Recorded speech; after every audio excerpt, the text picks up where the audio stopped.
Welcome to the All Things Nintendo podcast. I'm Brian Shea, and this is a weekly podcast to discuss all the biggest news and games from the world of Nintendo. After a fun episode last week, which included a draft and some in-depth discussions about two new apps from the world of Nintendo, we are back on that new release grind. This week, we have two new games to talk about, and we will be doing that right in the main segment.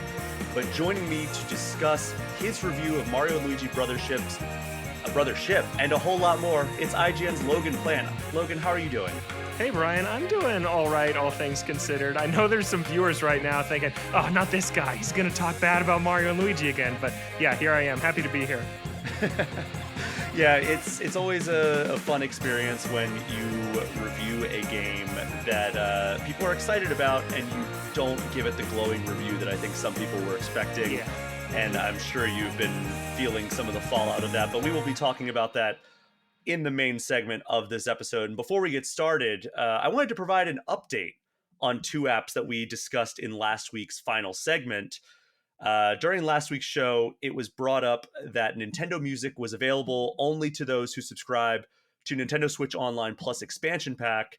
Several people reached out to correct me. After checking, it is actually available to anyone who subscribes to Nintendo Switch Online in general. Apologies for not catching on that and correcting that initially. And there also is a small piece of news, but news nonetheless.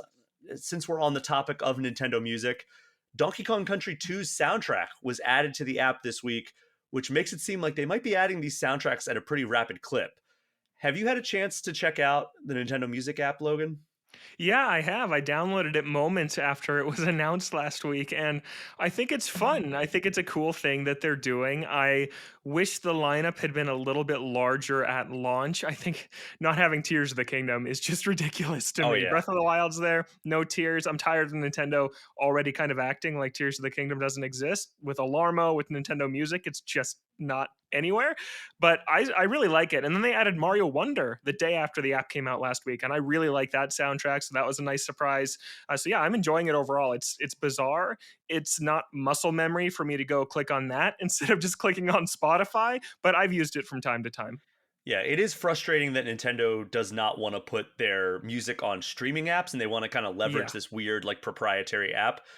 But I'm glad it's one of those things where it's like, I always like talk about how Sonic Origins, when that came out, and it was like, all right, you have Sonic 1, 2, CD, 3, and Knuckles, but the Mhm. 3 doesn't have like a lot of the original music, and it's, in my opinion, substantially worse in terms of the Yes. music department. But it's like, all right, well, if this is the only way this game is going to be available on modern systems, then I guess I'll take it, right? Like, I'd rather Yeah. have this like worse version with like the music I'm not a fan of than not having Sonic 3 at all. That's how I feel about this. I would rather have the Nintendo Music be in its own app off to the side and like for subscribers only than not having Nintendo Music available in an official capacity at Yeah. all. Mhm. So, I mean, I guess that's kind of where I'm at with it, but I am enjoying it. I think it has cool features. It has, that ability to loop it on like different time intervals. If you want to just put like an hour of aquatic ambiance from Donkey Kong Country, you can do Mhm. that, and you should do that in a stressful time such as this. That is like Yes. one of the most chilling songs, like not chilling, like that sounds scary. Calming songs, Yes. chill Mhm. songs, calming songs that you can listen to from any video game ever. It's like that and like, what is it, Dry Docks Yeah, from 64? from Yeah. Mario Mhm. 64. Those are like two of the most like calming songs ever. And Uh, Phenandrana Drifts from Metroid Prime isn't one of the ones you can loop, which is a bummer. You can't oh set that no. one to be 60 minutes, and that's one of the best Nintendo songs ever. Yeah, there's some weird omissions like that. Like, why can't you do that for every song on there? And then the soundtracks aren't all complete either. Yeah, it's kind of weird, but it's Nintendo, so sometimes stuff like this is bound to be weird or at least start out weird. Yeah, and it's also, I think, dire docks. I said dry docks. That would make no Okay. sense.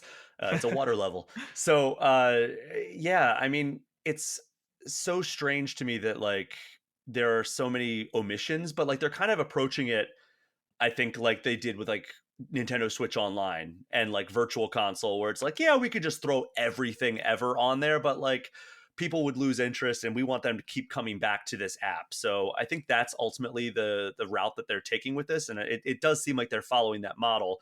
if for no other reason than to keep people coming back to the app rather than just like making their dream playlist like we all want to. It's like Yeah.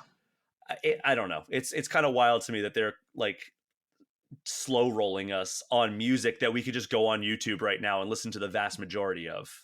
Yeah, it's just another easy social media win for them. It's exactly like the NSO library, like you said, which frustrates me that every time they do something cool and new, we start from scratch with it. But yeah, as we near their final release of the year, their final major one is Brothership. We're putting out Fitness Boxing 3, but that's not going to draw major attention. And then after that, we're looking at Donkey Kong and not much else early next year. It's easy for them to just on a Tuesday afternoon say, hey, Donkey Kong Country 2 soundtracks on Nintendo Music now, and that just keeps people plugged into Nintendo. It keeps people involved in their NSO accounts and their Nintendo accounts, which, as we learned from their financials, is very important to them. So, Mm-hmm. yeah, it makes sense why they're doing it. It just is annoying that there's only 25 games or so to start when there's hundreds of games that I'd like music selections from. Yeah, especially I appreciate that they did the Metroid Famicom disc soundtrack, Yeah, but they cool. then they also did the NES Metroid. It's like that's a double up. Like, why would like Yeah. I understand like there's different capabilities, different like technology that, and they could express different sounds with the disc Mhm. system versus the Famicom slash NES cartridges. But man, I feel like we could have done something a little bit different with the starting lineup there. Yeah. Also, I have spent significantly more time in Pokemon TCG Pocket, and I wanted to Nice. give my updated impressions to kick off the show. So, I last week said that like I didn't really feel hooked by it quite yet, and my guest was fairly negative on it. I have come around on it pretty substantially. I am enjoying it. I'm checking in the app all the time. I'm doing battles. I think the battles system is a little bit shallow, but Okay. overall it is fun to take part in. It's nice to have a quick version of like the TCG battle system. Like if y'all want to play like a full fledged like TCG battle, I can do TCG live, but like going into Pocket, it's like kind of like the casual mode, the fast pace, like you're gonna Mhm. get in and get out hopefully in like 5 or 6 minutes to finish this match. And I appreciate that because there's times where like I'm watching TV or like I have YouTube on or a podcast and I'm just like, all right, I want to get a quick battle in right now while I'm listening to this podcast, Yeah. and that's easy to do. It doesn't take very long at all, and I can do like there's an Lapras event happening right now, Lapras EX event, and I was able to complete all of that stuff just like in a fairly reasonable amount of time. I think they did a good job developing it for the mobile audience, which often veers towards like bite-sized experiences. You can get in, you can do the stuff you need to do, and you can get out. And Mhm. for that, I love it. I'm really falling in love with the collection aspect, and I do think that it would absolutely benefit from getting another expansion of cards in there sooner rather than later. Maybe not Okay. as aggressively as Nintendo Music is expanding out its library. Like we don't need like, okay, Pokemon TCG Pocket's out. Now we have another expansion out this next week. Like we don't need that. But like I think they should establish a pretty aggressive clip to keep people coming back. Because I think I'm a fairly casual player of this. Like when I look over at some of my peers who are like playing constantly and they like have like almost like a completed collection, but I'm Mhm. already to the point where I'm getting a lot of duplicates when I open these booster Mm. packs. And I know those serve a purpose, like increasing flair and everything, but like it's not like a meaningful uh like a Yeah. meaningful way to like improve your collection. If I wish you could trade that in for like the card points or whatever it is that you can use to buy the cards you're missing. I think it would this game would really benefit from having a wider net of cards to pull from. But what are your impressions of TCG Pocket? I haven't gotten to play it yet. I've Oh, been okay. Well, never lost in mind. Concordia all week in Brothership, but I've been following it closely. I actually installed it right before I hopped on this call with you because I'm excited to jump into it. But it's just incredible how when Pokemon does something like this, they just take over. Pokemon Hmm. Go was bigger than this feels right now, at least. That was a phenomenon that you would go to get ice cream at your local ice cream shop, and there was a line out the door because it was a Pokestop. It was madness. But this is kind of similar to that and just how it seems to be capturing people. And I think that like Pokemon Go, people complained about the battles at start. People complained there weren't all the features that they wanted, but it's been a living, breathing thing for nearly a decade now. And I see the same for this. And I was actually wondering, is trading live yet? Can you trade your No. duplicates with other players? See, that just seems like a huge thing that is missing that will just go crazy if they ever add that in. Remember, Pokemon Go didn't have trading in the beginning Yeah. either. Mhm. So, I mean, I guess they're maybe following that roadmap. The thing about Pokemon Go, though, was that was like a social thing, right? Like you would go out, I would go for walks Mhm. to play Pokemon Go, and you don't have to go for a walk. Like I said, like was watching Yeah. YouTube videos and just doing battles on Pokemon TCG Pocket. So Mhm. like I I don't think that it can reach that level of phenomenon, Mhm. but it does have a lot of, kind of like grassroots excitement behind it where it's like I've heard people that are not like like I was in line at my coffee shop and like two people were talking about Pokemon TCG Pocket and I was like, "Oh, that's interesting." Now, granted, one of those people's phone rang and it was the one of the songs from Zelda. So Okay, so it's like, okay, they're they're in the plugged sauce in. with us. Yeah. Yeah, so, I think that TCG Pocket is a fantastic foundational experience, and if they can build on it and find new ways to engage the player base, like I can go on right now and I can play battles until like to my heart's content, and that's fine. But like if you lose, you get absolutely nothing, which is a bummer. Mhm. And if you win, I think it's kind of modest rewards. It's not anything super special, but Okay. like so I can play whatever I want, but I can go on there and I can do everything that I need to do every 12 hours or so and be like, you know, done. I can just close it out. I think they need to come up with like a way to like reduce that bounce rate and make Mhm. it so that if I open up that app, if I want to engage with this more and I can be meaningfully rewarded for that. Like whether Yeah. and I think that this Lapras EX event is a really good way to do that because you have a set number of like energy that you can use, and then you play these AI battles against the CPU trainer. Mhm. And once you use your 5 attempts, like you have to wait for it to recharge, and then once you get to the higher levels, you get like a card, like a single card pack, and that has RNG for like I think it's like 6 or 7 different cards. And one of the cards that you have a chance to pull is the Lapras EX that this event is Mm. built around. Mhm. So that's a good way. Like I was pleasantly surprised to Yeah. see an event like that. I do think that they recognize that they need to give people more stuff to do, and that's probably why this event exists. Mhm. But I think that the potential is there, and I'm having a better time now than I was when I recorded last week's episode. Very cool. Yeah, I'm excited to check it out. I'm of the generation that grew up going through elementary school as Pokemon cards were popping off for the very first time. So there's a ton of nostalgia there just for that experience of opening booster packs and seeing what you're going to get. And I've moved on from collecting cards physically. So to have this choice to do it digitally, I think one of the reasons, besides being busy with other stuff, I haven't started it yet is I'm just a little scared of it and how much time and potentially money I worry I could sink into this thing. But it's super cool. Yeah, I'm enjoying it. I did have people reach out and they were kind of bummed that like we were kind of crapping all over it Mm, in last week's episode. mhm. And I did kind of couch it in like I'm still very early in my impressions. It hadn't grabbed me yet. I would say it's not nearly the way that Pokemon Go had grabbed me Yeah. after this amount of time that I've put into it, but it's definitely something that I have moved to like my home screen. It's no longer Mm, like on the mhm. second screen or in a folder or anything like that. It is right next to my other mobile game, Marvel Strike Force, that I play every day. And yeah, I'm looking forward to seeing how DNA continues to grow this app because it does have a lot of potential. Nice. Uh, Before we move on to the news, now is as good a time as any to remind you that you can support all things Nintendo through various different methods. The best way is through the Patreon page, which offers bonuses like early and ad-free episodes, access to the community Discord, priority for Q&A episodes, and if you come in at the $10 level, you get an entire second weekly podcast called All Things Gamers. Other ways to support the show include the merch shop on tpublic.com and my YouTube channel, which you can find at Brian P. Shea. All right, Logan, let's get into the news. We have a Nintendo financial report, My and it gave favorite. I us, love this time of year. yeah, it's always like a sleeper for like getting like one or two Mhm. really good tidbits. And that is certainly what happened here. It gave us a couple of big news items and some, modest financial updates. So the first thing, this was said in the financial report, but I think a lot of people, especially in the US, experienced it from a tweet from the Japanese Nintendo account.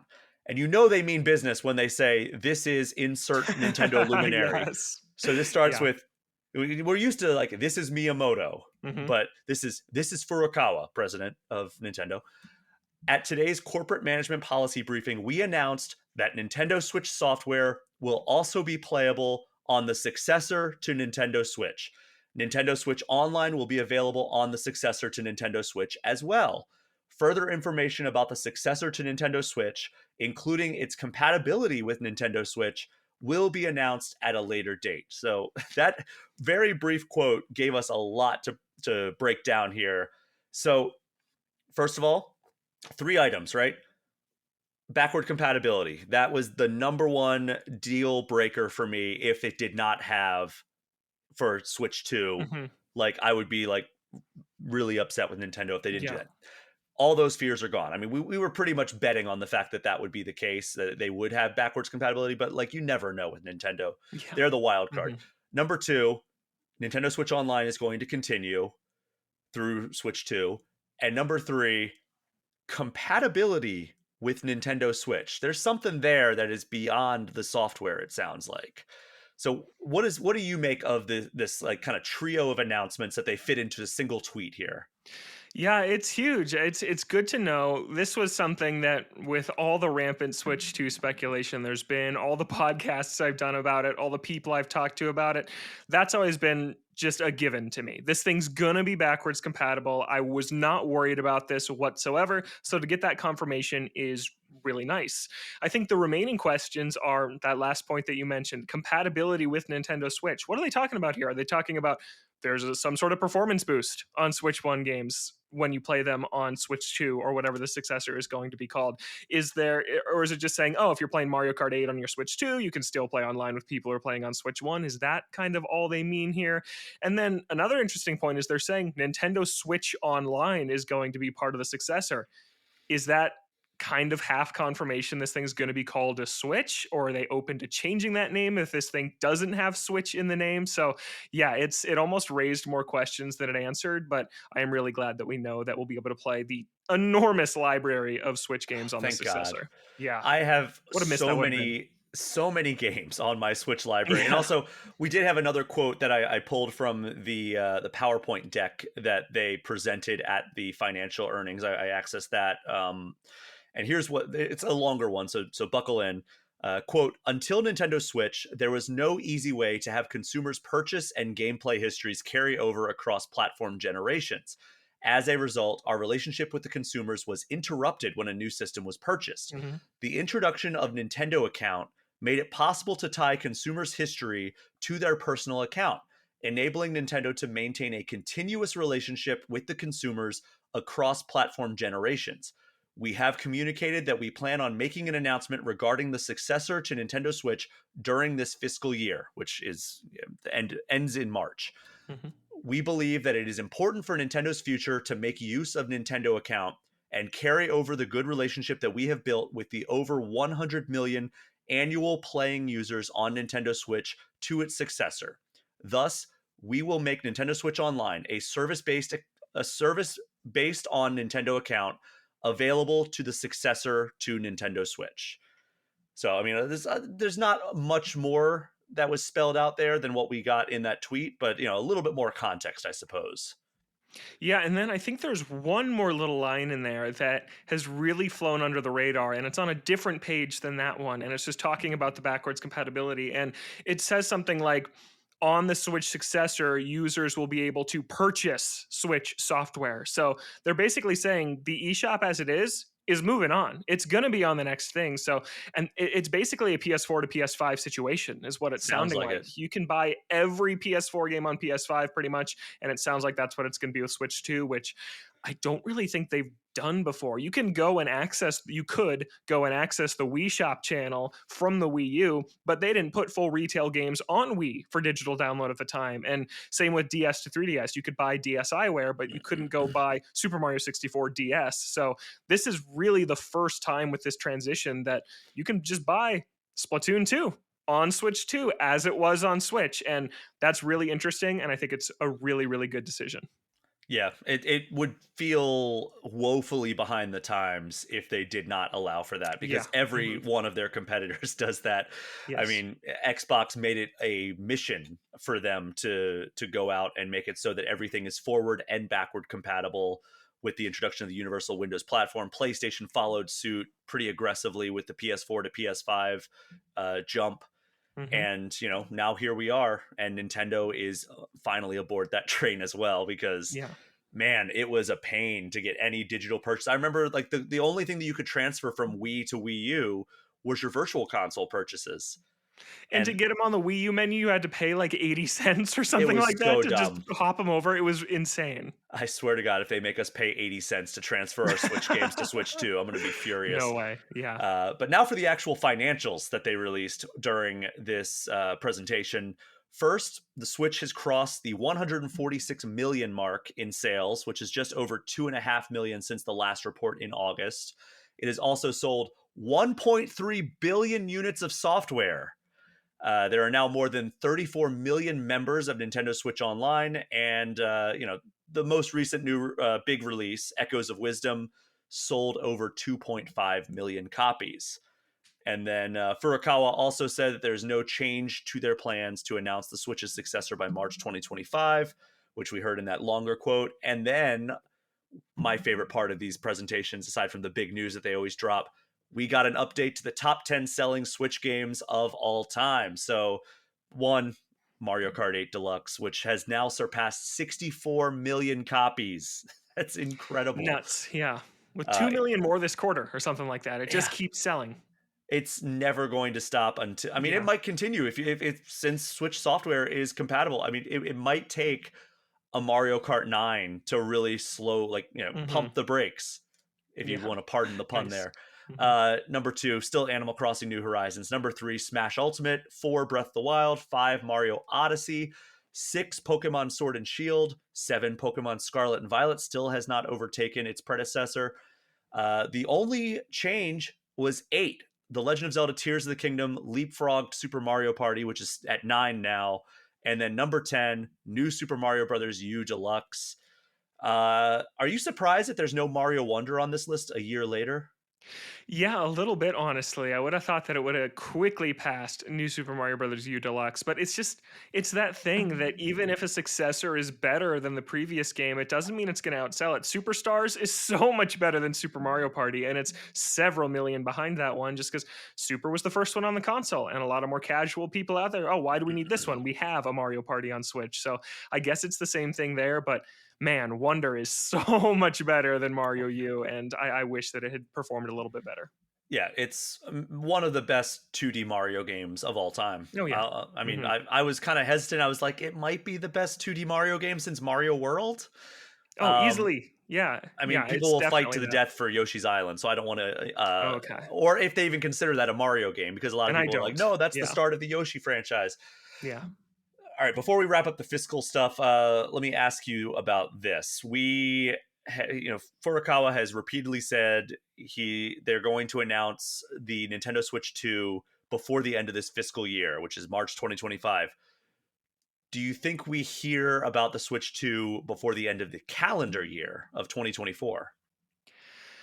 I've been feeling like it's a coin flip this whole time, and it's every day that passes, it gets increasingly less likely just Mhm. because we're closer to the end of the year. But them coming out and saying this backwards compatible thing, yes, it was part of the strategy of showing their shareholders, hey, we know you're worried about console transitions. We did really, really poorly at it a couple of times ago. Here's why this time will be different. And this was just one of many things folded into it, right? They talked about Nintendo Music, they talked about the theme parks, they talked about all this way they're reinforcing the importance of the Nintendo account. So that's the real logical reason they made this backwards compatible announcement now. But couldn't you also see part of it is saying, to the consumers who were considering picking up a Switch this holiday season, any games you buy, you'll still be able to play on the next thing. So 100%. I still could see it, but at this point, the fact that it didn't happen before this shareholders meeting, I kind of thought that was the cutoff, and that maybe at this meeting is when they would talk about it after revealing it to us last week or something like that. I'm feeling next year at this point in time. That's what I'm thinking as well. I think that Okay. they want to wring as much of the Switch 1 sales as they Yes. possibly can. Yeah. And I don't think that they want to announce it before Christmas because they Mhm. want to get as many sales as they can for this holiday season. And then, maybe early next year, there's traditionally a February Nintendo Direct. Mhm. Maybe we get a Switch 2 Direct, or maybe they do what they did for Switch 1, where they have like a stage show, like a live stage show, which is such a Yeah. rarity for Nintendo these days within the world of Nintendo Direct, Mhm. where they actually have these developers trotting out. Maybe they bring out like, all the big names that they're going to have developing for this thing. And Sakurai comes back, yeah, talks about this Sakurai. mystery thing he's making. Hey, I'm saying Hidetaka Miyazaki is going to walk out on that stage if they do this. Oh my And I gosh. think it's going to be like a definitive edition of Elden Ring or That'd something be that's crazy. going to Mhm. be coming to all systems, but it's primarily like being marketed as like, hey, it's coming to Switch. I think that's like a prediction that I had. I also Cool. chose that in the fantasy draft last year, or last week. Nice. So I may also want to try to come across as being a little psychic in that regard. Yeah. But yeah, the fiscal results always give us a little bit of discussion to be had on this show. Let's move on to the next news item. I've talked a little bit about the big Stardew Valley 1.6 update that hit PCs earlier this year. Concerned Ape, the developer, kept saying that there were various complications that prevented it from coming to consoles at the same time. And I know a ton of people were waiting for this one before diving back into the game. And that day has finally arrived this week. He took to Twitter to announce that the 1.6 update was available on consoles this past Monday. And I found this story over on NintendoLife.com. There are a ton of updates that get added through this patch, including new springtime event, new Meadowlands farm layout, new mastery system that lets you upgrade after maxing out your skills, and several new items and recipes. Logan, where are you at with Stardew Valley? I'm at that. I played it for 30 or 40 hours when it first came to Switch, Whoa. had a great time, and just can't commit. It's not a life game for me. You know, you can only pick a couple of those that you come back and play every single week or every single month, and it's not one for me. But as someone who did grow up playing a bunch of Harvest Moon games, it's just Stardew Valley is a masterpiece. It's the best to ever do it, and the fact that it just keeps getting these updates, and I love seeing news like this that finally brings the console version in line with what PC players have been enjoying for a while. So yeah, just great news all around, and I'm excited for Haunted Chocolatier. That's a game that I'll be playing when it finally comes out at some point. Yeah, and I mean, in a recent interview, he did say like he wants to finish this game. Like he wants to like Yeah. focus on Haunted Chocolatier. He's like, yeah, like I've wanted to keep supporting Stardew Valley, but like I really want to focus and finish Yeah. Haunted Chocolatier because I Mhm. feel like we've been waiting on that almost as long as we have Hollow Knight Silk Song. Yes.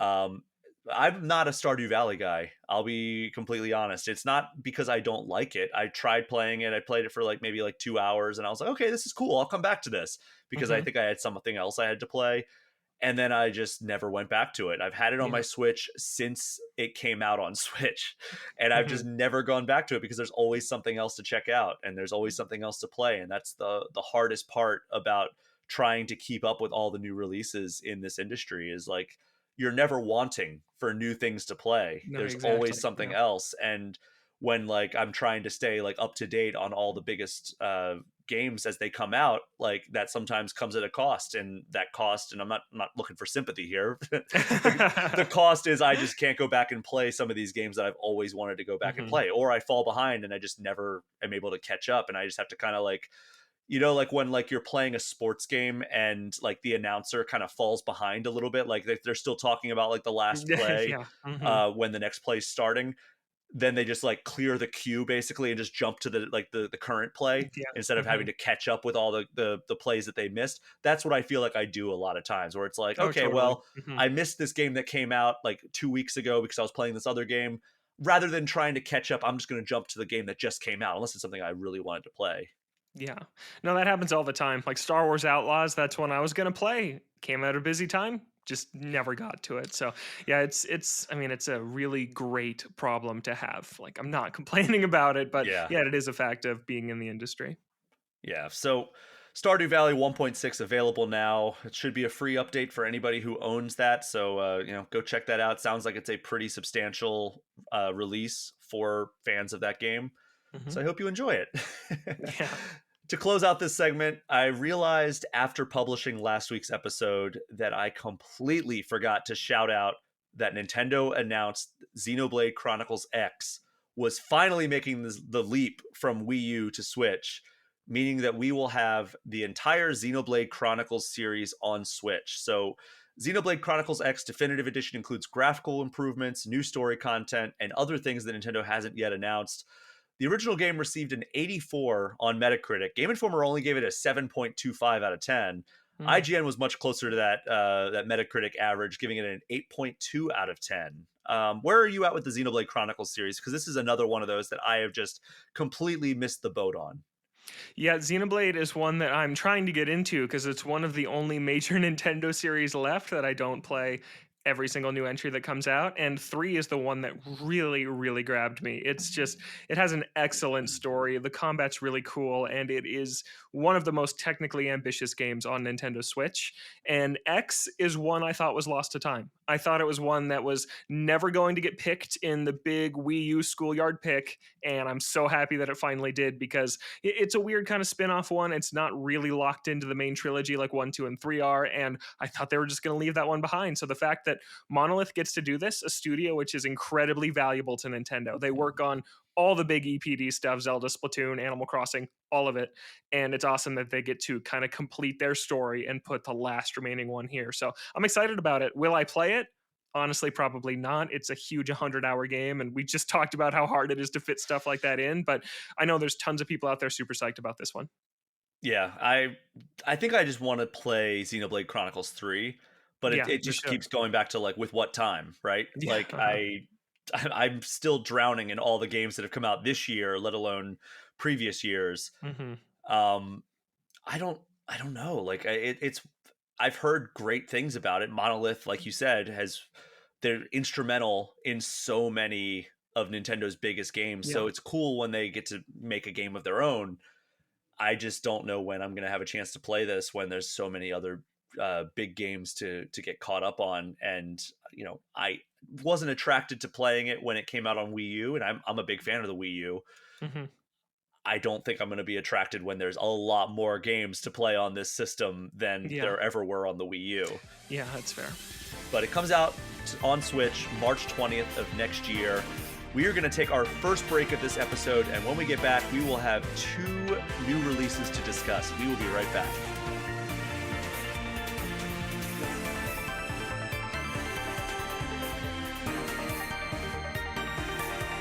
We are back, and this week we have 2 highly anticipated games to discuss. First up, we have a new Mario and Luigi game. It has been a long time coming, as the last all-new Mario and Luigi title was nearly a decade ago with Paper Jam on 3DS. Now we have Mario and Luigi Brothership, the latest game in the Mario and Luigi role-playing franchise. Logan, you reviewed Brothership for IGN. What are the core concepts at play with this one? Yeah, so this is a return for the Mario and Luigi series, as you just mentioned. And this time around, the core concepts are you're sailing this giant ship island hybrid. There's some nautical navigation where you're kind of picking which current you want to sail to uncover new islands, which you then go explore. And then another new main mechanic is called Luigi Logic, where you're kind of directing Luigi to accomplish tasks for you. He solves puzzles for you. He hits buttons and switches for you. He breaks boxes to find coins for you. And it's kind of more automated than it's been in the past. So it's a very distinct shift from some things Mario and Luigi has done in the past, which if you read my review, I have a certain feeling about. Yeah, let's get into it. Your thoughts on Mario and Luigi Brothership were not overall positive, we'll say. You seem to have enjoyed certain parts of the game. You're Hmm. not saying this is like some, irredeemable piece of garbage or anything like Yes. that. Let's get that Hmm. out there. Like you enjoyed various elements of this game, and it seems like maybe overall you seemed to like your time with it, but there were some heavy detractors to your overall experience. So let's start on a positive note. What did you like about Mario and Luigi Brothership?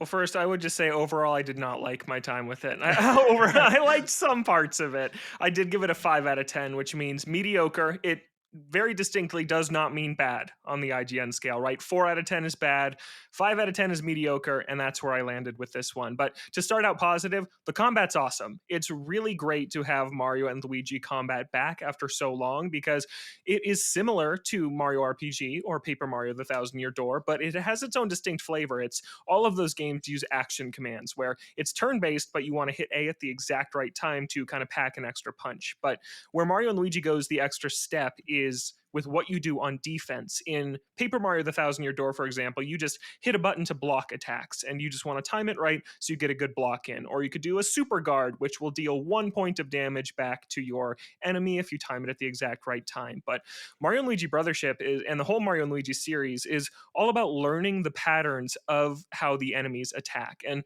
one of my favorite examples from Brothership is this enemy called the Snapter, which is this big pterodactyl that will swoop in combat and pick up one of the brothers, and then he flies off screen. And then you have to listen to the audio to if you hear Mario scream, it means that the Snapter is going to roll Mario like a bowling ball at Luigi. You have to make sure to jump over Mario because if you accidentally land on him, you deal damage to Mario. But if you don't hear that scream, it means the Snapter is going to swoop straight for Luigi so you can time your jump to jump and land on the Snapter to deal damage to it. So Hmm. every enemy has two different tells basically. And based on how it's reacting, you know, okay, I got to jump at this time to deal damage, or I got to whip out my hammer at this moment to do a counterattack. And it's really really cool, and I think that's the best thing Brothership does is its lineup of enemies is really varied. You're constantly learning these new patterns to kind of put in your Brothership filing cabinet for when they come up at a random encounter later, you go, oh, I know how to beat this one. And that is just something it does really really well. Now, before we get into the negatives here, Yeah. because when I had you on last time, you were singing the praises of Super Mario Party Mhm. Jamboree. You said, I have played all 18 games in this series, Yes. and this might be the best one in the series. Mhm. What is your experience level with Mario's various role playing games? I have played every Paper Mario, and I've played every Mario and Luigi, and I played Super Mario RPG Remake last year. Was my first time finishing that game. I had played the Super Nintendo original, but I never got to the end of it. So I've played them all, and this is one of the worst ones. I'm on the other side of the fence with it. It's not the worst Mario and Luigi. Paper Jam, the last new one, is far and away my least favorite Mario and Luigi. That was a dark time for Mario RPGs. They were very bland.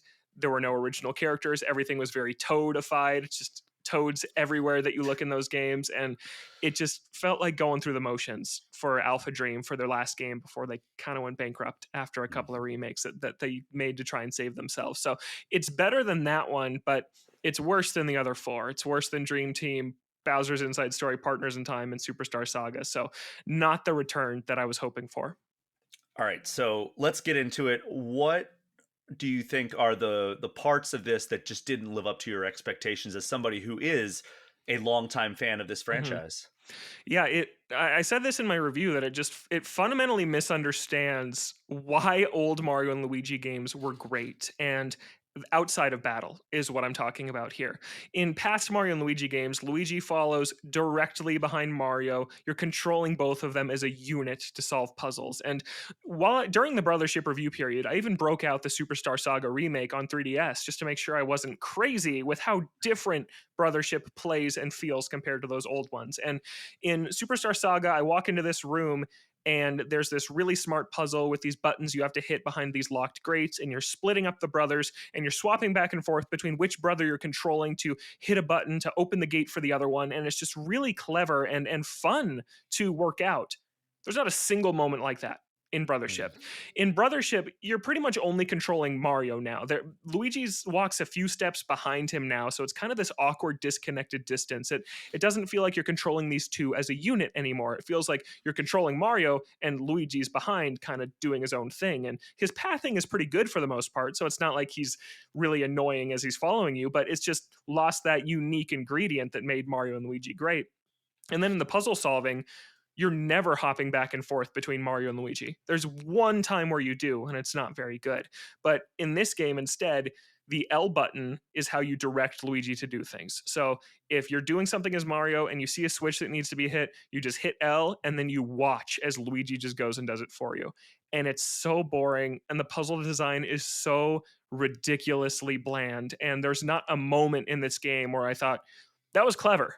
That was cool." Not Just one? none. No. In its Oh, overworld exploration, there were none where it wasn't just going through the motions. And another reason for that is because when you get to these rooms that have some of the more complex puzzles they're trying to set up for you, the game stops you in your tracks, does this big camera pan zoom over the entire room. It takes anywhere from 15 seconds in smaller examples to upwards of a minute in some of the longer examples. It gets back to your characters. Then your new assistant, his name is Snoutlet. He pops out of Luigi's cap and he says, "Oh, so we need to do X and Y in this room. You need to go hit the switch, it looks like to me. Let's see if that works." Okay, so you just told me what to do in a puzzle uh, that's not already that tough to solve to begin with, and it's so handholdy, and that's one of my least favorite things the games do. When games hold your hand, I hate it, especially to this extent. And people say, "Oh, it's a kid's game." When I was a kid, I played the Thousand Year Door. That game doesn't do that, and I got through it just fine. And for that game getting remade this year and this being such a stark contrast to it, I just did not enjoy my time with it whatsoever. yeah, and that's, I think, one of the worst things that a video game can be. You used it in your description just then, and you used it in your review multiple times. Boring. Yes. And like Mhm. a game can be like so bad that like it frustrates you, but like as long as like there's some redeeming elements where it's like it's exciting in this moment, or like, oh, there was this really cool like motorcycle chase that happened, or something that like really Mhm. sticks out as like that was really exciting and clever and cool.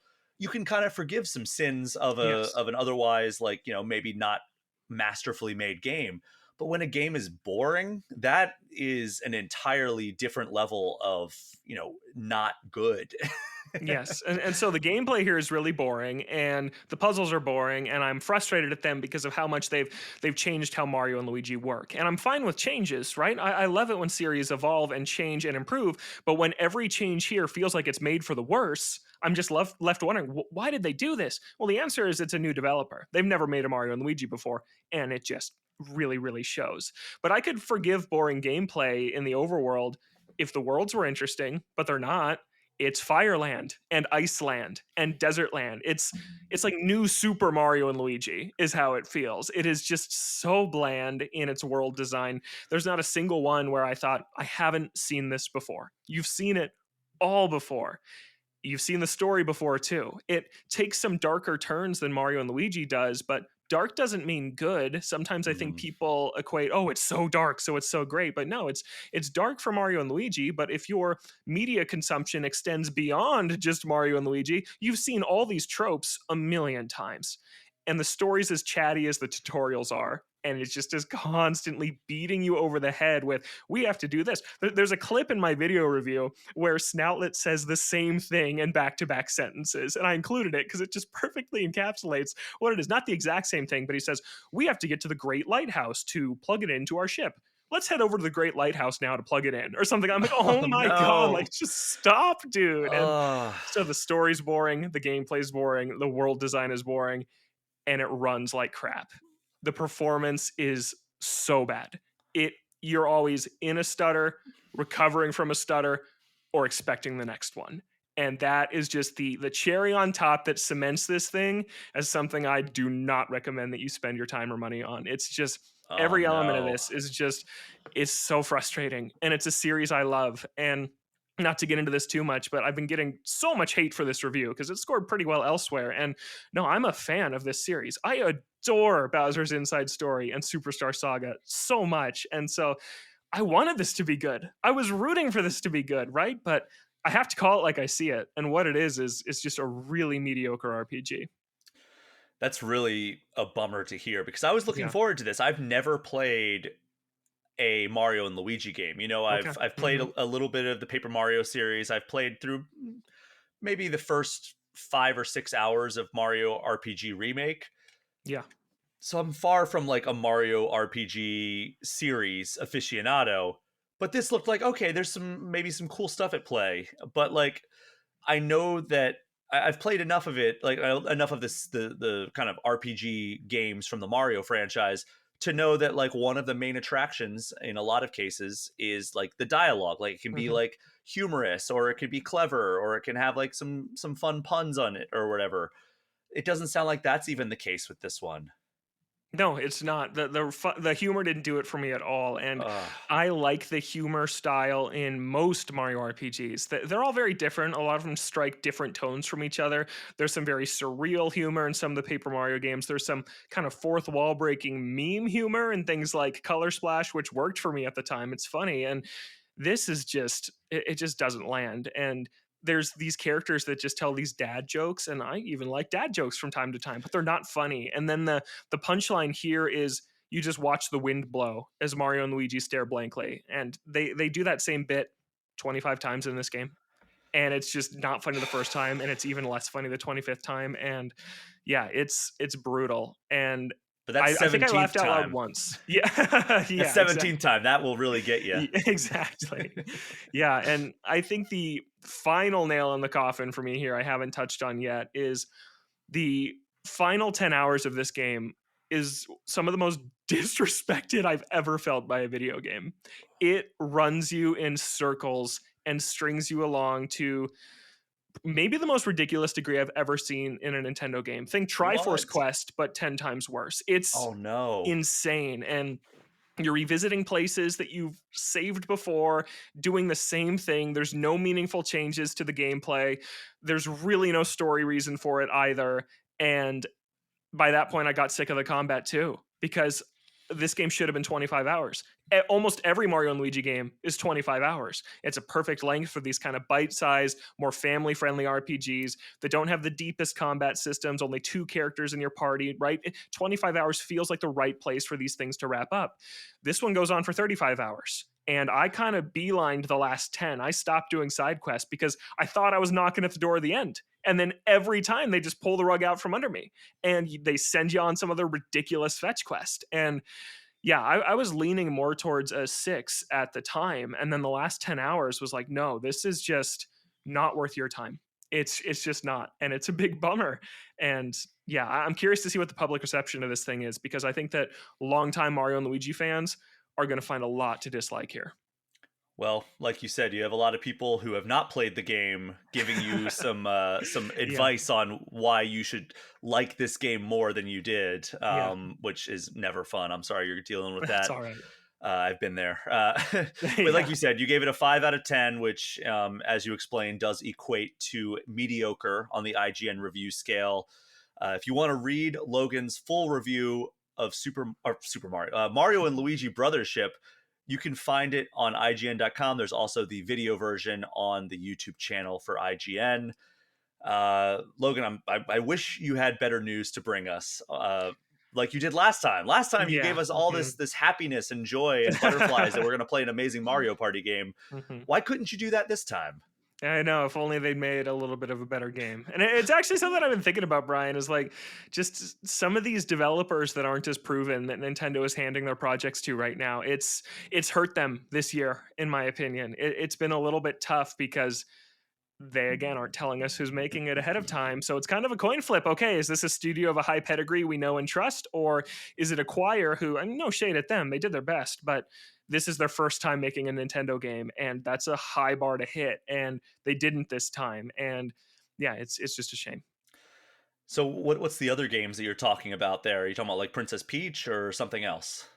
Honestly, Echoes of Wisdom is one of the Oh, other ones okay. for me. That one, Echoes of Wisdom, I really liked, but I hold Zelda to the highest bar of bars because it's Zelda and a great game. But for me, a great Zelda game is a lower tier Zelda game. And Yeah. it's a different case, though, where I think Grezzo is a great studio positioned to be the stewards of 2D Zelda moving forward. I think Echoes of Wisdom was great and proved that they're the studio that can get it done. But I think it displayed growing pains, absolutely, of being their first new single player Zelda they made. And I'm excited to see what they do next time. I'm not saying that Brothership and Echoes are of an equivalent quality, but it's just, are you going to get a Tears of the Kingdom or are you going to get an Echoes of Wisdom, right? And that's Nintendo handing these stuff to studios that they're just not Nintendo. Doesn't mean they're not talented, but we all know Nintendo's on another level. Yeah, and I mean, Grezzo obviously did the amazing remakes Yes.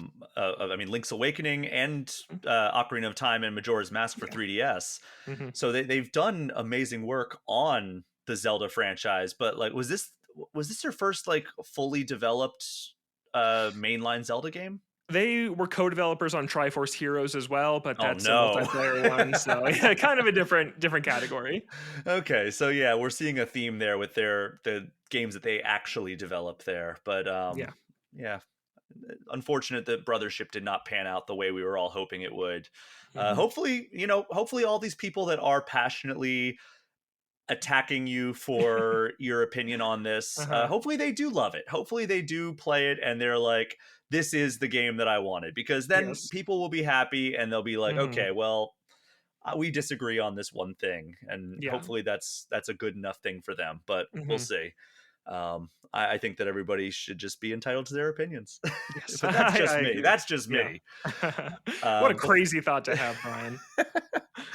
and I don't want to have. I'm not going to position this as like a full review the way you were able to give your full review of Mario and Luigi Hmm. Brothership, but I did put a few hours into another new release that hit Switch this week, Metal Slug Tactics. So this is a long-awaited turn-based tactics game developed by Lake Year Studio and published by Dotemu. And it is a Metal Slug game that is an isometric view. If you've ever played Metal Slug, the old school side-scrolling shoot 'em Yeah. ups, fantastic arcade games from the 90s. Some of my fondest memories were playing these games in arcades. Cool. I had a birthday party at the same laser tag place every year for like 3 years, Nice. and they had a Metal Slug cabinet, and we would always play that like while we were waiting for like, oh, it's our turn to go in the laser tag, and Yeah. always so much fun. I love it. I have, I think, the trilogy on my Steam. Like that was one of the first games I bought when I opened up a Steam account because I love this series. Nice. So going into Metal Slug Tactics, I didn't know quite what to expect. Completely different studio developing this. They're using the old school Metal Slug style graphics, but with an isometric instead of side scrolling. And we did get that Metal Slug mobile game. I forget what it was. Attack Reloaded. That's what it was. Metal Slug Attack Reloaded earlier this year on Switch. And that felt like this weird transposition of the Metal Slug franchise to a different genre, like a kind of a tower defense meets tower attack genre. And it also had like mobile style Okay. gotcha mechanics that I was not a fan of. And I Hmm. liked the overall, like the core gameplay, but it just didn't do it for me Mm. as I played deeper and deeper, and I eventually abandoned it because I was like, all right, they're obviously playing too much into the gotcha side of this, even though it's not a free to play game on Switch as it was in on mobile. So I went into this with a bit of hesitancy because I was like, all right, well, maybe this is just a franchise that doesn't transpose well to other genres. I have to say, I am thoroughly enjoying Metal Slug Tactics. Cool. It starts off and it's like, man, this is kind of tutorial heavy, and I was Mm. trying my best to like soak in all of the different tactics that Hmm. you have to use in order to be successful. But I don't want to say it's as difficult as like an XCOM, at least not what I've played so far, where it's like just punishingly difficult from a tactics perspective, and if you make one wrong move, it is just the beginning of the end for your squad. I don't get that vibe at all. What I do get is that like there are various elements at play. There's an adrenaline meter that you build up as you go, and then that allows you to use that as like for like special abilities that each character has. You're positioning your characters during your turn. Each character can move, and then they can perform an action. And so Hmm. it's very, very similar to most games in the genre in that regard. So you move your character, and then like the first guy that I got on my team is just like he has a pistol and he has like a machine gun, and you can choose which one you want to do. They have different elements that you have to consider with that. And then there is another person that I got that she's like the explosive expert, obviously. So she has like a grenade that she can throw short range, or she can use her grenade launcher, which has longer range and has a bit more of an explosion radius. And then there's another one who's like, okay, she has like a machine gun and a shotgun that you can use that are obviously good for different things. So you're going around these different maps, taking out enemies, and there's side objectives like there is in the side scrolling game where it's like, oh, if you happen to come across like this like guy who's been captured by the enemy, you can go up and get him and free him and he'll give you bonuses. There's that in this. So like if you want to take a turn before you wipe out that last enemy and send one of your squad mates over to rescue the guy who's like tied up and like bound over in like the corner of the map, you can Mhm. do that and it'll give you stuff. So that's very cool. You have to mind your ammo for these weapons because you will run out of ammo unless you use like the like when you level up you have a choice to like do different things. Like you can add like a new like adrenaline ability to your character when they level up, or you can add like a new passive ability. And like the first one that you get in terms of like passive abilities is the sync ability, where like if it's since it's on a grid, if you line up and like say there's an enemy like that is in front of you, if on the other axis one of your teammates is lined up with that enemy as well and you attack them, your other teammate will jump in and attack them as well Cool. as part of Very your cool. turn. So it's all Mhm. about positioning and everything. Nice. There's also multiple levels to some of the maps. So like if there's a guy up on like the roof, he might have a tactical advantage over you. So you need to get up there and like take him out, Mm. or throw a grenade up there and like try to like hit him. And then Mhm. there's also vehicles like there is in like the Metal Slug shoot 'em up. So I hopped in a tank and I'm like going around, and you actually have 3 shots with this tank, but it moves pretty slow. So there's like a give and take there. And you could even like there's a wall. There was a destructible wall that I was able to blow up with the tank and open up a new Cool. path to get over there. Because otherwise I'd have to like climb up on the roof, go over, jump down, and that's like taking an entire turn just to get over there. Whereas if I had the tank and blew up the wall, it allowed the people to just all run through there, and it opened up the map so much better. And there's boss battles, there's enemies that hop on, like, so in between missions you're in an overworld map, kind of like like Mario 3 or Mario World. And as you're going through, you can choose what path you want to take to like the ultimate mission objective. Yeah. And while you're going through that, enemies will actually spawn on the field, and you can be like, oh, there's like a boss battle over here, let me go take that off. And there are so many cool mechanics at play that I am completely sucked into this, to the point that like there are other games that I need to be checking out, and I'm like, I want to play more of Metal Slug Tactics. Nice. And I'm not like some like tactics junkie or anything. Like I Mhm. love tactics games. Like XCOM is one of, probably top 50 games of all time for me. There's, several other tactics games that I really, really appreciate and enjoy, but like XCOM is like one of the best. I love Mario and Rabbids. Those are great Mm. games. Mhm. This is like kind of upper echelon tactics for me so far. Cool. I am giving the qualifier that I'm only like 4 or 5 hours deep.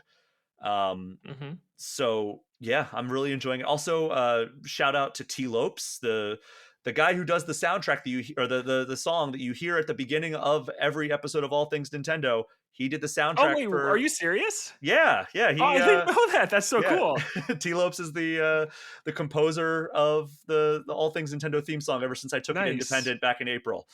So shout out to Tee Lopes. He has done it again. Another banger of a soundtrack for Metal Slug Tactics. He is so perfectly able to capture like modern sounds, but with retro sensibilities. Yeah. Mhm. I mean, that's why we see him in all these like Streets of Rage 4 DLC and Sonic Mania Mhm. and TMNT Shredder's Revenge and now Metal Slug Tactics. Like, he has done such amazing work, and like to the point that like I have affection for like TMNT and Sonic Mania, and I want those soundtracks on vinyl because he Mm, captured mhm. the essence of those, right? So perfectly while still creating something new.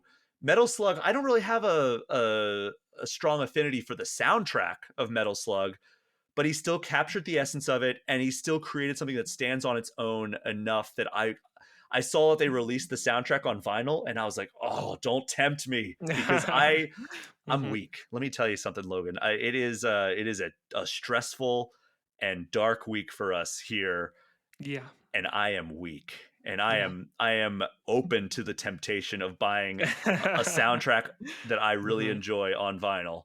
Yeah. And I hope that I can resist this temptation because it is a very good soundtrack. But yeah, It's out now on Switch. Full disclosure, I have been playing on PS5, Hmm. but yeah, I am thoroughly enjoying my time with Metal Slug Tactics. Awesome. But is this something sound like something you're going to want to check out? Yeah, I just think the pixel art looks awesome, and everything I've heard about it just sounds really, really great. So yeah, it's on my list for sure. Okay, so you've talked to other people who have played this, or you've read reviews, or Yeah, something. yeah, I saw we gave it an 8 over at IGN, and then my buddy Justin Coreyes, who I think you're friends with as Yeah. well, reviewed it over at GameSpot and liked it a lot too. Yeah, I have not checked out any other reception to it. I mean, we've Hmm. been kind of distracted this week, but Yeah. Hmm. yeah, Metal Slug Tactics. I am giving it my endorsement to this point. I mean, it doesn't sound like it falls apart in like the later stages of this game, but if it does, then I'll get back on here and give an updated impression. But for Nice. now, I am very much enjoying it. But Logan, we are going to take one final break, and when we return, we'll be doing definitive ranking and getting your eShop gem of the week. We will be right back.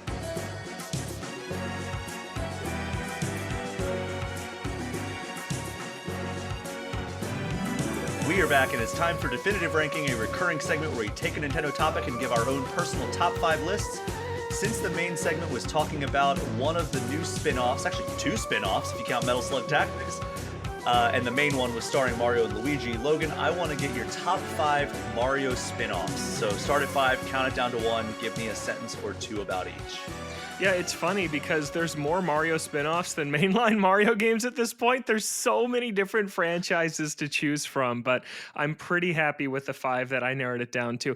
My number 5 here is Luigi's Mansion 3. I think that I Ooh. debated between 1 and 3 here, but I ended up just really liking kind of the haunted hotel theme park vibe of 3 and all the different themes on each floor that you visit. The boss fights are great. It's one of the best looking games on Switch, and yeah, it's a game, a rare game that sold over 10 million copies that I still feel like somehow flew under the radar. I just think that it's up there with the best on Switch, like a Metroid Dread or something like that, and I just don't think it gets talked about enough. But I That is adore a Luigi's Mansion 3. fantastic pick. That is a fantastic pick. Thank I you. completely forgot about the Luigi's Mansion 3 factor in my list. So, all Yeah. right. So, yeah, number 4. Number 4 is this is just a really personal pick, Mario Superstar Baseball from the Oh, GameCube. I'm a huge baseball fan. Like for years I was debating, okay, am I going to pursue like games media stuff or am I going to pursue being a baseball play-by-play guy? And I did play-by-play for a while in college and eventually fell off of it, but baseball is my thing and Mario Superstar Baseball rules and just how you can put your team together and all the different attributes and Waluigi being this tall, lanky pitcher like Randy Johnson is just amazing, and just the different ballparks are so much fun. The character roster is enormous. It's a brilliant game, and it's a bummer that golf and tennis and now even strikers live on, but baseball's just gone. We haven't gotten a new one since the Wii, and it's. I hope they go back to it because that first one specifically on GameCube is just it's so awesome. yeah. I mean, that would be one of the spin off franchises I would love to see come back. Yeah, yeah. My number 3 is Captain Toad Treasure Tracker. I Yes. adore this little game. I think it's one of my favorites on Wii U. It was one of the few that really showed off the gamepad to just in really effective ways. Adorable level design, a Mario adjacent game where you can't jump is such a good idea, and all the ways they play with that, and how you really have to think out these just really well constructed puzzle boxes. And Captain Toad's just the perfect hero for it. He's so cowardly and cute, and I just love controlling him and Toadette bouncing back between them across the campaign. It's a brilliant game, and the Switch version's competent too. If you haven't played it, it's not as good as the Wii U one just because of some of the compromises without having that touchscreen on the gamepad in front of you at all times. But yeah, that game's amazing. Absolutely. I will say that is on my list. Okay, nice.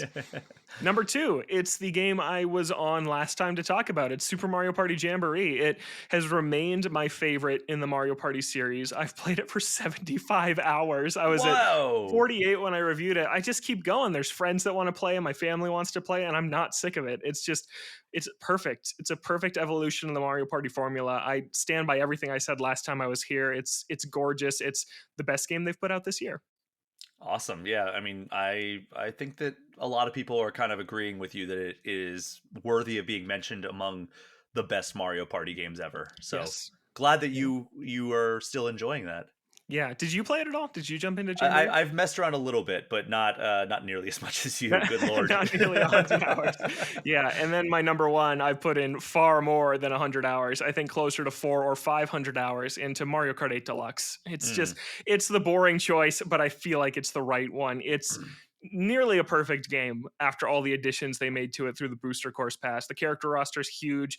The animations and graphics and detail is gorgeous. The track design's amazing. The items are great. They fixed battle mode in the deluxe version compared to the Wii U version. Like it is everything you could ever want from a Mario Kart game. Mario Kart is the best Mario spin-off series, and Mario Kart 8 Deluxe is the peak of that series. And can't wait for a new one. Like, I feel like we take for granted how great 8 Deluxe is because we've had it for so long. We've had 8 as a whole for 10 and a half years now.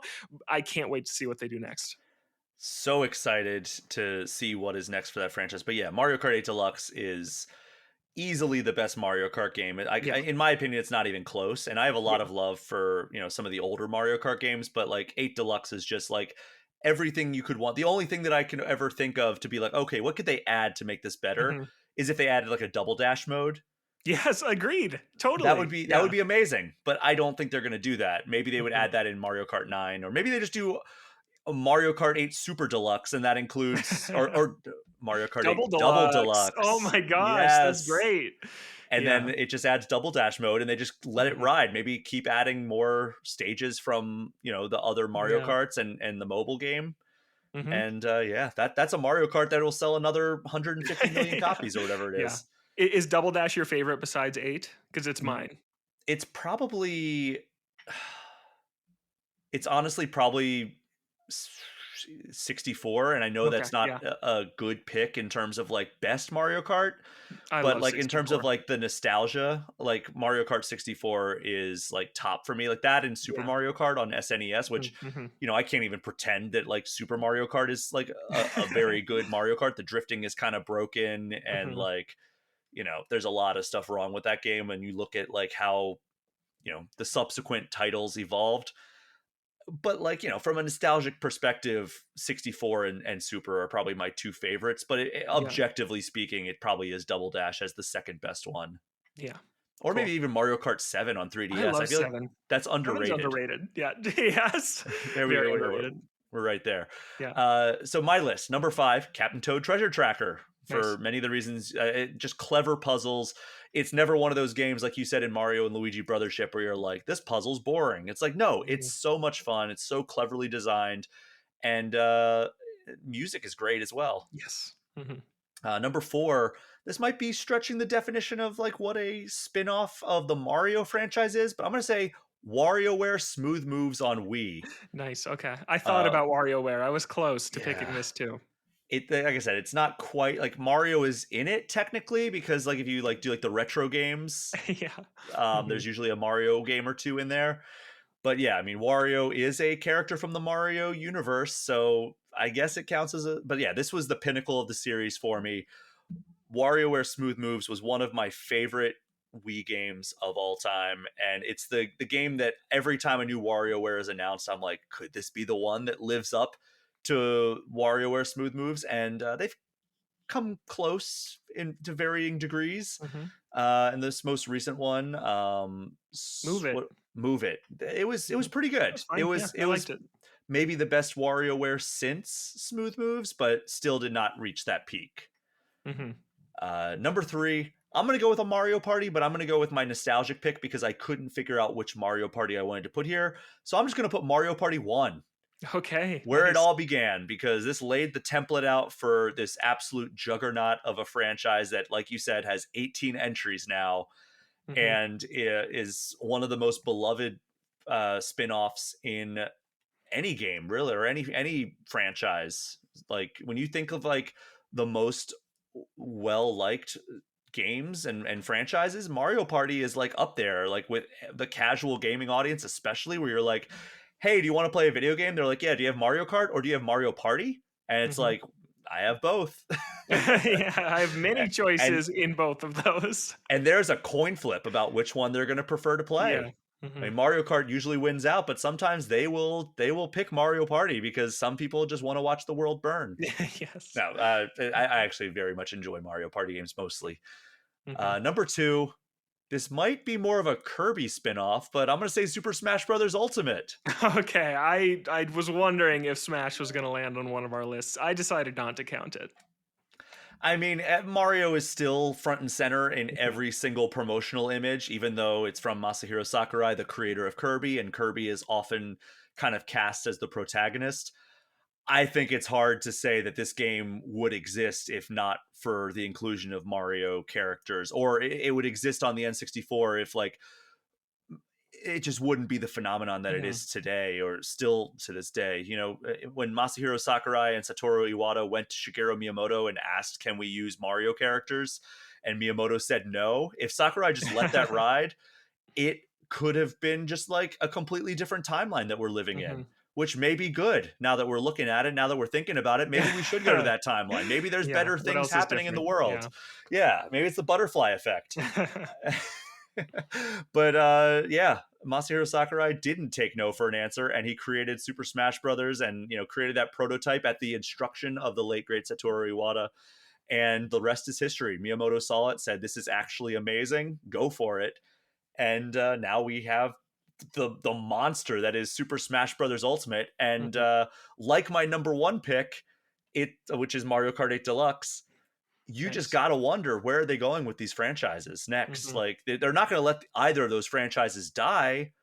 So like, what is next for these games that feel like the actual like this is the final form of these franchises? Like, where do they go from here? So yeah, number one, Mario Kart 8 Deluxe with a bullet. It's not even close.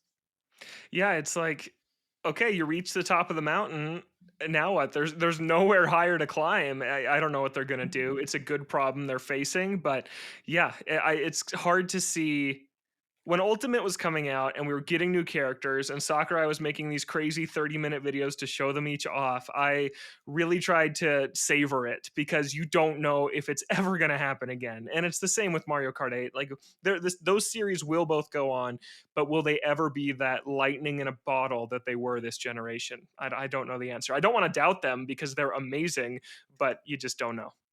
Yeah, and I've never even brought up the ability to doubt Nintendo, because every Mhm. time like I've had like that thought creep into my head like, oh, how is Nintendo gonna like recover from this? Like if you're talking about the Wii U era or even the Virtual Boy, it's like, oh man, is Nintendo gonna is it just over for This, them? yeah. And Mhm. then they bounce back with like amazing hardware, amazing software. The Switch is just blowing past every other system that's ever been created aside from the PS2 and the DS. And they have shown time and time again that there's a reason that they're like the most well respected and beloved game developer in the history of the industry, and they Yeah. have been for 40 years. Mhm. And yeah, I Mario Kart 8 Deluxe and Super Smash Bros. Ultimate are going to be hard acts to follow, but if anybody can figure it out, it's Nintendo. Yeah. Breath of the Wild was a hard act to follow, and Tears of the Kingdom I like significantly more. So they can always pull Significantly. it off. Mhm. Well, Logan, that brings us to the final segment here. It's the eShop Gem of the Week, a chance for you to give some shine and shout out a game that might not otherwise get covered on this show. What is your eShop Gem of the Week?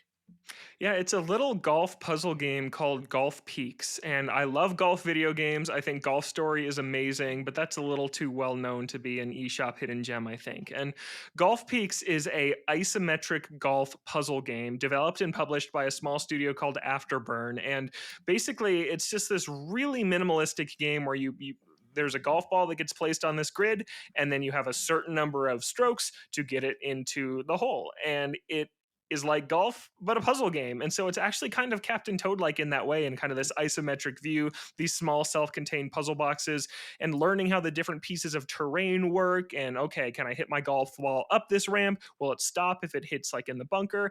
And it's just really short, sweet, satisfying. It doesn't take all that long to play. I don't remember the exact price. I think it's $6 or $7. It's cheap. So You're it's a wrong. great It's one. 5. 5, yeah.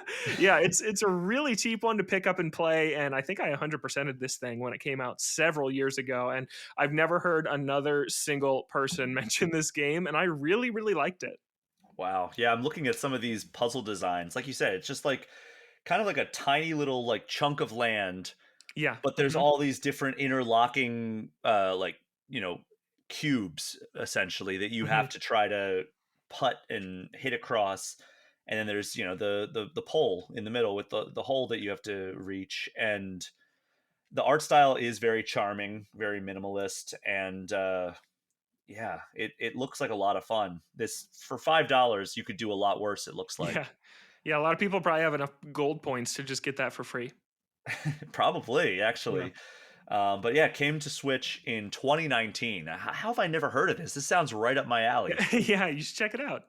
I might. But yeah, thank you so much for sharing that. And before we Mhm. close out, I'm going to give you four distinct lineups of 5 games that would make up a theoretical first year of Switch 2.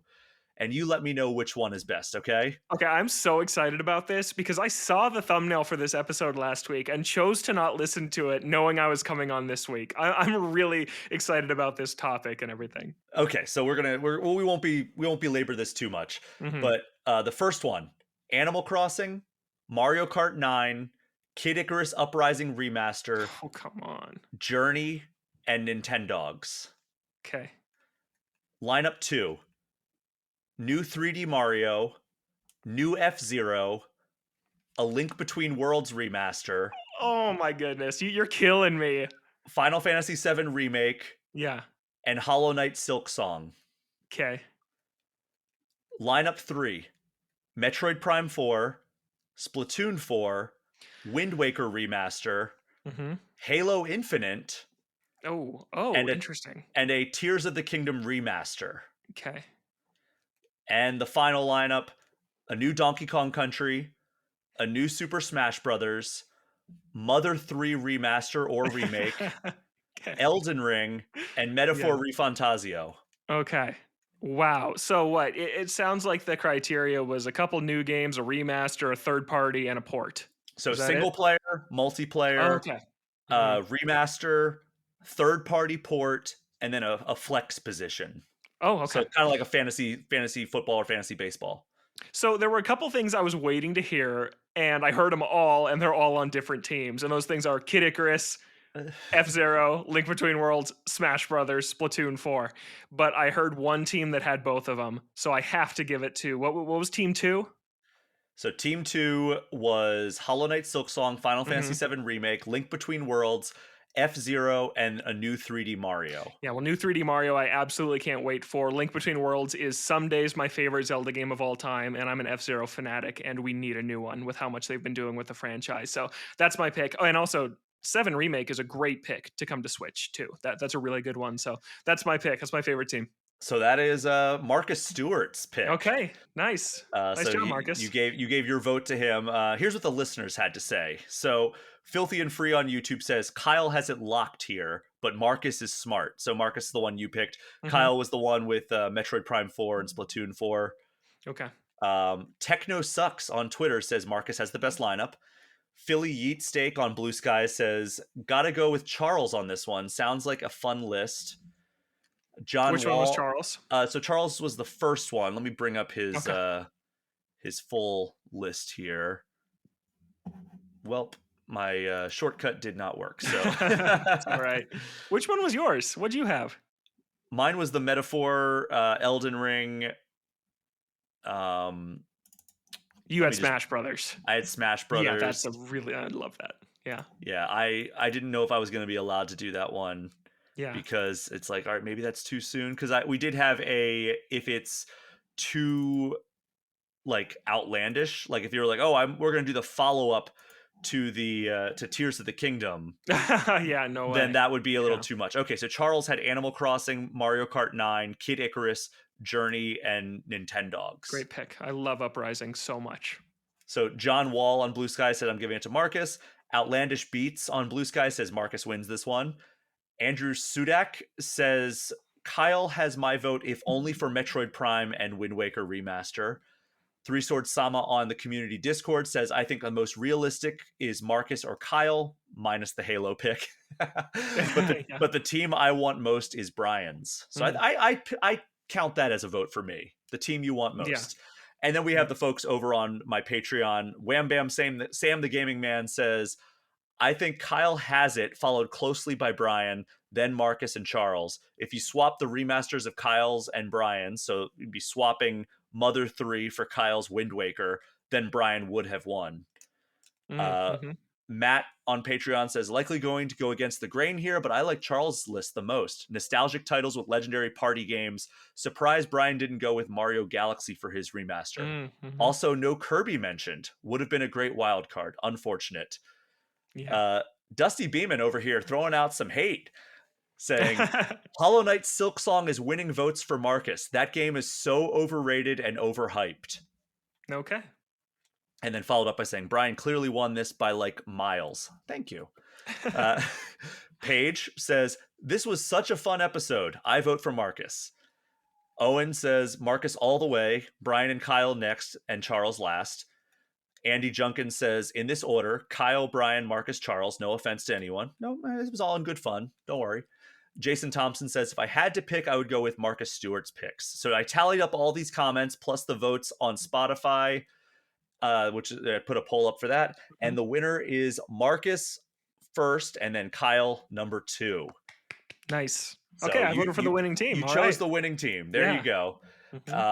So yeah, that was a fun segment. I'll have to do more drafts like that in the future, especially now that we're getting kind of this drip feed of Switch to info. Doing more stuff. I had another idea in the hopper as well that I'd love to do as another main segment like this, but it's as you might have noticed if you were a patron to the All Things Nintendo podcast, you got this that last week's episode kind of late, and the video version didn't go up until very late. So it was a scheduling thing with having 4 people on. So yeah, thanks for bearing with me. I hope you enjoyed the episode once you finally got it. Speaking of other episodes, for those who are not $10 patrons and are wondering what's happening on the other side of the fence over on All Things Gamers this week, I had Kleinfeld from thedirect.com on the show, and we talked about how gaming has helped us through rough and stressful times in our lives, with kind of the current world events as the backdrop for that. We talked about gaming as a means of escapism, and I think it was a kind of a cathartic, therapeutic discussion that we had. First thing in the morning after waking up to the news on Wednesday that we are going to have a president that I don't think and either of us wanted. So, so yeah, kind of looking at it as like how gaming is a centerpiece of how I have traditionally distracted myself during different times. So if you want to listen to that episode as well as the entire backlog of All Things Gamers, remember that you can join the $10 tier of All Things Nintendo Patreon, and it also gives you early and ad-free episodes of this show. But Logan, that wraps up this episode of All Things Nintendo. Thank you so much for joining me. Yeah, thanks so much for having me. This was a blast. I'd like to get in on one of those drafts sometime, by the way. That sounds super fun. Yeah. I have one that might be a good fit for you, so I'll have to reach out to you when the time comes. But thank you so much to everyone for listening. Do me a favor, if you haven't already, throw All Things Nintendo a 5-star review. As you know, the Patreon and the associated Discord server are the best ways to get any questions or comments in. But you can also reach out to me, Brian at allthingsnintendo.com, or hit me up on social media at Brian P. Shea. I'm starting to be a lot more active over on Blue Sky. I'd love to leave Twitter completely behind if at all possible. So follow me over there on Blue Sky or Threads. Take your pick. At Brian P. Shea is also my YouTube channel name, and if you would subscribe to that channel, it would help me out a lot. Logan, where can the people find you online?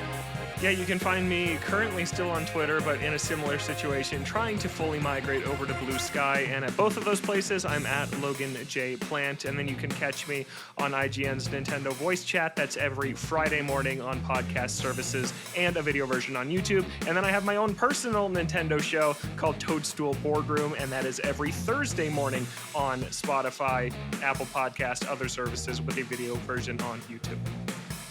That is our show for this week. Thank you again for listening. Take care. We'll see you next time.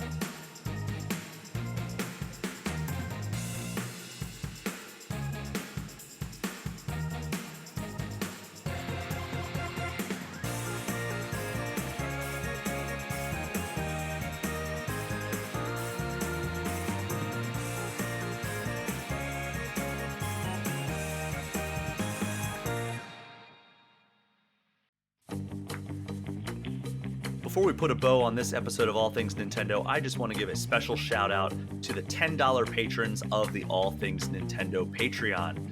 Aaron Smith, Abdullah, Adam Scott, Elena R., Alec Akinino, Alex Stadnick, Andy Junkins, Ben Richland, Brooke Obscura, Chain Whippin, Chaps My Ass, Chris Callie, Colton Bredlau, Dan Norman, Derek Sigmund, Dusty Beeman, Ian T. Clark, Jackal, Jacob Naheen, Jason Thompson, Jawar Hello, Jill Grote, Johnny Five, Jordan Sloat, Jose Villalobos, Joseph Jury, Joshua Duproy, Justin Childress, Cody Gibson, Creeper 207, Light Pole, Lindsay Hartz, Marshall Thompson, Megan S., Michael Anderson, Nintendo 101, Pat Roberts, Paul at Drunk on Mako, Pratival, Rob McCann, Bobby Mac 265, Roger Reichart, Russell Sayer, Scott Matthews, Sir Phobos,